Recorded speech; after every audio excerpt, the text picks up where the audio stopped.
दोस्तों नमस्कार, मैं आज आपके लिए लेकर आया हूँ सिंपल आइडेंटिफिकेशन। दोस्तों हमारे पास कई सारे मैसेज आते हैं कि आप जो वीडियो अपलोड कर देते हो यूट्यूब पे, वहाँ आप लिख देते हो बी ये है और आपकी स्क्रिप्ट में बी वही होता है। आप बाद में लिख देते हो जो भी विन होता है उसके आगे बी लिख देते हो, ए लिख देते हो। तो आपको तो पता है वही विन हुआ है, तो आप उसके आगे लिख देते हो हमारी स्क्रिप्ट में बी विन है। आप उस टीम के आगे बी लिख के और उसका नेम डाल देते हो यूट्यूब पे। तो ये तो चीटिंग हो गई क्लाइंट के साथ। नहीं दोस्तों, नहीं, ऐसा नहीं है।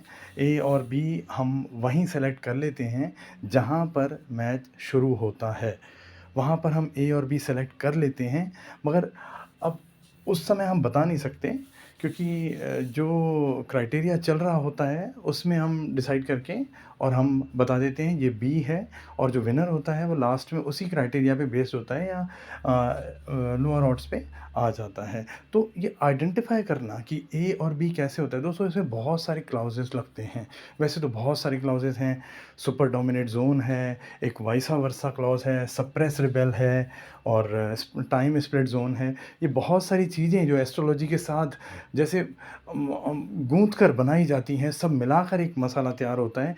आप डायरेक्टली आप नहीं बता सकते हैं। आप देखते हैं कितने एस्ट्रोलॉजर मार्केट में हैं, कितने एस्ट्रोलॉजर मार्केट में हैं, कितनी तरह की टेक्निक्स लगाते हैं। हमारी टेक्निक प्लैनेट इंटेंसिटी पे बेस्ड है कि प्लैनेट जब रोटेशन में आते हैं, रिवॉल्यूशन में आते हैं, तो अपनी जो लाइट इंटेंसिटी से कितना अफ़ेक्ट करते हैं अदर प्लैनेट्स को।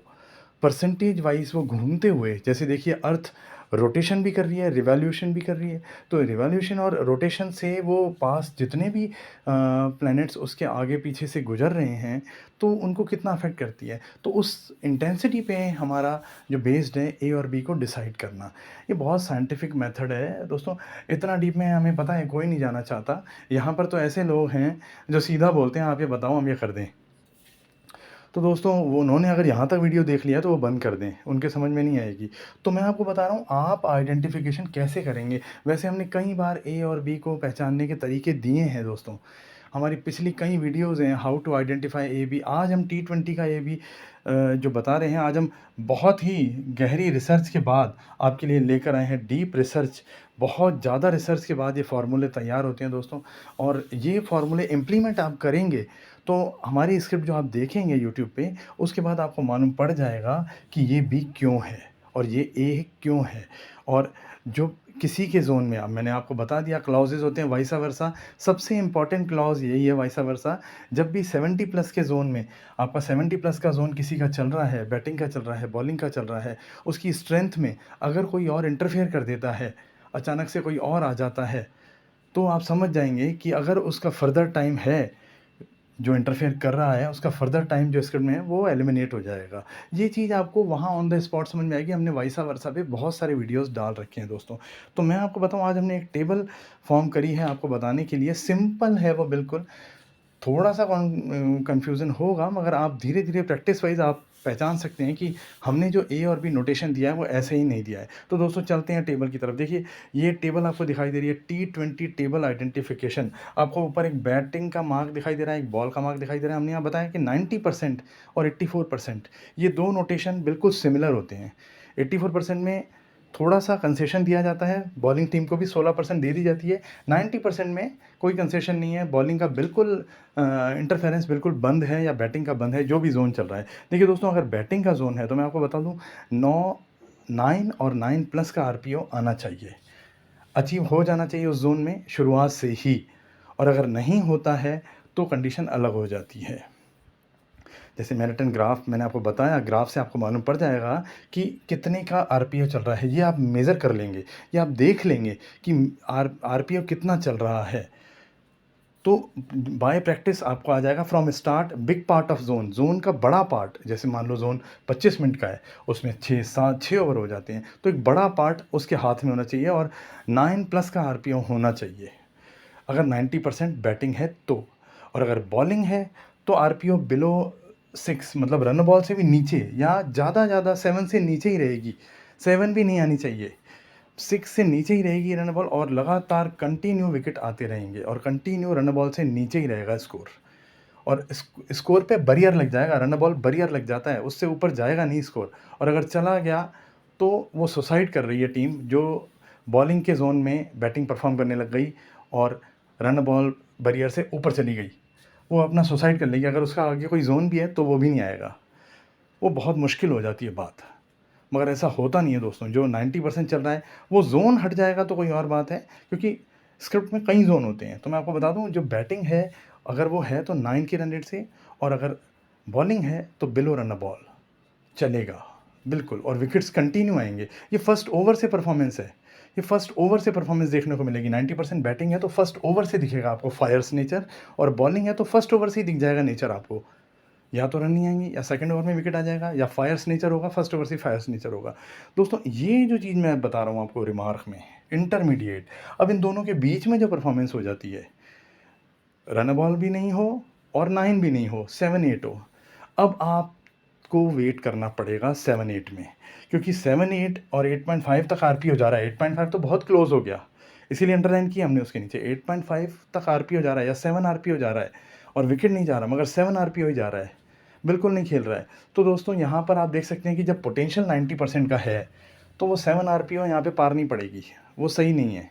या तो आप यहाँ पे मोस्टली बॉलिंग पे जा सकते हैं, कंडीशन लिखा हुआ है, ये हम बताते हैं उस समय कि कौन है, क्योंकि मेजर पार्ट ऑफ जोन देखना पड़ता है वहाँ पे कि मेजर ओवर्स में, इस जोन के मेजर मोस्टली ओवर्स में क्या हुआ है।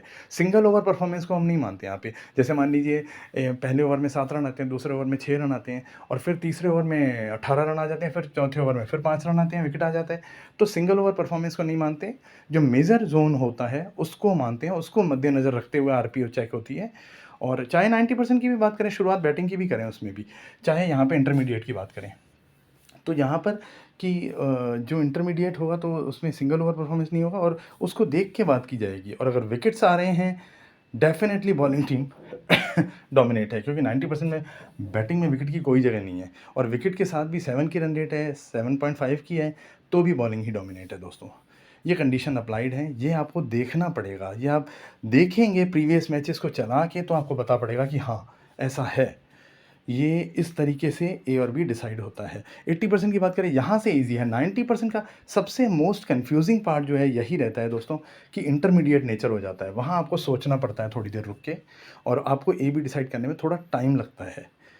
या तो आप पूछ सकते हैं हमसे, अगर आप हमारे ग्रुप में हैं तो पूछ सकते हैं, और नहीं तो आप खुद अंदाज़ा लगाइए, और आप जो ग्राफ वाइज आरपीओ से अंदाज़ा लगा सकते हैं। सारा खेल आरपीओ और विकेट्स पे चलता है यहाँ पे, आरपीओ और विकेट्स।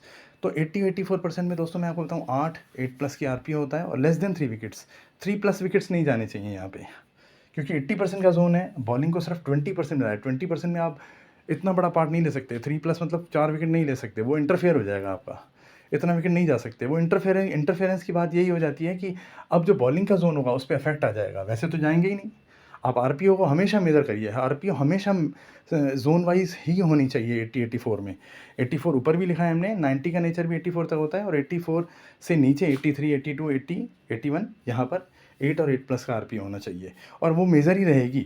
6 8 48, 7 8 56, 9 8 72, 11 8 88, ये मेज़र रहेगी, आपको पता है अगर जोन वही चल रहा है तो। और विकेट्स कम आने चाहिए, और अगर विकेट्स ज़्यादा आ जाते हैं तो वो इंटरफेरेंस है बॉलिंग का, बॉलिंग के टाइम पे इफेक्ट आएगा। और अगर 80% बॉलिंग का टाइम है तो फिर से वही है, रन बॉल बैरियर ही रहेगा, रन बॉल से नीचे ऊपर जाएगा नहीं स्कोर, क्योंकि 80% बॉलिंग है, वो रन बनने ही नहीं देगी, और विकेट 3+ आएंगे, फटाफट विकेट आ जाएंगे। तो यहाँ पर दोस्तों ये अगर कहीं पे भी इंटरफेरेंस होता है 80% में, 80% मैंने अभी आपको बताया कि अगर बैटिंग का जोन चल रहा है और विकेट ज़्यादा आ गए तो इंटरफेरेंस होता है, उससे वाइसा वर्सा होता है। वाइसा वर्सा में अगर कहीं मान लीजिए ये आपकी टीम है, जो बैटिंग है वो बी टीम है, और जो बॉलिंग टीम है वो ए टीम है, तो बी टीम के टाइम में अगर ए ने परफॉर्म कर दिया, विकेट्स ले लिए, तो उस ए का टाइम रिड्यूस हो जाएगा, उसको स्ट्रगल करना पड़ेगा, उतना स्मूथली वो परफॉर्म नहीं कर पाएगी। ये एस्ट्रोलॉजिकल कॉन्सेप्ट है दोस्तों। अगर आपको ये लगता है कि ये नहीं चल रहे हैं तो आप कोई भी स्क्रिप्ट हमारी फॉलो कर सकते हैं और आप देख सकते हैं। 70% में 7.5 का आरपीओ होता है, मैक्सिमम 2 विकेट आ सकते हैं। 2 विकेट भी मैं अपन जो एज्यूम कर रहे हैं वो ज़्यादा है, 2 विकेट तक मान सकते हैं यहाँ पे बस।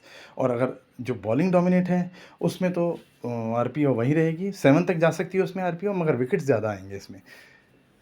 तो दोस्तों ये भी लॉन्ग टाइम, अब 70% में होता है लॉन्ग टाइम, अगर एक ही टीम ने परफॉर्म किया, और 70% में अगर उसने ओवर परफॉर्मेंस कर दिया, इन सब जोन्स में है ये। 80% में भी आप देखिए, अगर कोई 10, 11, 12 की आरपीओ से परफॉर्म करता है तो रिवर्स गियर लगना कंपल्सरी है, विकेट आएगा ही आएगा उसका। तो वहाँ आप दूसरी टीम पे जा सकते हैं, क्योंकि ये ओवर परफॉर्मेंस है। ओवर परफॉर्मेंस अगर पूरे मैच में हो जाती है, पूरा मैच अगर 80% के ज़ोन में है या 70% के ज़ोन में है, मगर उसने स्कोर कर लिया 190, 200, तो आप सोचिए कि उसने एंगल्फ कर लिया जो दूसरी टीम है उसके 20 और 30% को। वहाँ पर जो दूसरी टीम परफॉर्म करेगी करेगी, क्योंकि अब सेकेंड इनिंग में उसका टाइम आएगा। तो यहाँ उसी इनिंग में भी आ सकता है। तो यहाँ पर आप ये ज़रूर देखिए, ओवर परफॉर्मेंस तो नहीं हो रही है, रन रेट से ऊपर तो नहीं जा रहा है। 60-65 ये ट्रेडिंग ज़ोन है। ये ट्रेडिंग ज़ोन कहते हैं दोस्तों हम इसको। 60-65 में आप डिसाइड नहीं कर सकते टीम। आप 60-65 में ट्रेड कर सकते हैं। अगर कोई भी एक टीम हाई परफॉर्म करती है 70, 80, 90 की तरह, जैसे कोई बैटिंग टीम परफॉर्म करने लगी, तो रिवर्स गियर लगना तय है उसका। पुल बैक सिस्टम होता है, पुश बैक सिस्टम होता है, वापस आ जाएगी वो। तो ये दोस्तों ये बहुत ही बढ़िया ज़ोन है, ये लेबैक का ज़ोन है 60-40 तो। और दूसरी बात अब मैं आपको बताता हूँ नोड। नोड देखिए, नोड क्या होता है, स्क्रिप्ट में होता है, और नोड हमेशा 90, 80, 70% में दोनों टीम्स को सपोर्ट करता है। मगर स्क्रिप्ट वाइज जो नोटेशन होता है, जैसे बी पे है 80%, तो उसको ज़्यादा सपोर्ट करेगा, दूसरे को कम करेगा। और अगर उल्टा हो गया, दूसरे को ज़्यादा सपोर्ट कर दिया, तो वहाँ भी वैसा वर्सा होना तय है। मोस्टली ऐसा होता है कि नोड नोटेशन वाली टीम को ही ज़्यादा सपोर्ट करता है। ये भी ट्रेडिंग ज़ोन है। नोड हमेशा आपको ट्रेड कराएगा, या तो बोथ साइड ले का मार्जिन दे देगा, या ले बैक करवा देगा आपको ट्रेड करवाएगा बहुत बढ़िया। लो पे ले और हाई पे बैक कीजिए, या हाई पे बैक कीजिए, नीचे लो पे ले कीजिए, दोनों साइड ट्रेड करवा देगा आपको। आइडियल टाइम हमारा डिसाइड करने का 18 मिनट्स है, 4 ओवर्स हैं। बिफोर 18 मिनट्स भी जोन की स्ट्रेंथ पे अगर वो ओवर परफॉर्म कर देता है तो वहीं पता पड़ जाता है। 70 में अगर किसी ने 80-90 की तरह परफॉर्म कर दिया, तो क्रॉस तो कर लिया 70 का बैरियर। 70% में 4 ओवर्स में कितना बैरियर बनता है फिर? 28 रन्स। तो वो क्रॉस कर लिया, तो मतलब वो डोमिनेट तो है ही, बस ओवर परफॉर्मेंस है, विकेट आएगा उसका। तो दोस्तों ये पैट, और जो मैं ऊपर बता रहा था कंडीशन अप्लाइड 90% में, जो इंटरमीडिएट है वहाँ पे पैटर्न, जोन, विकेट्स सभी कंसीडर होते हैं। तो दोस्तों ये टेबल अगर आप फॉलो करेंगे तो आपको पता पड़ेगा हमने ए और बी कैसे डिसाइड किया है। इसके अलावा कोई भी जानकारी हो, आप हमसे नीचे कमेंट बॉक्स में दे सकते हैं यूट्यूब पे, कि यहाँ पर ए बी कैसे डिसाइड हुआ। Thank you very much.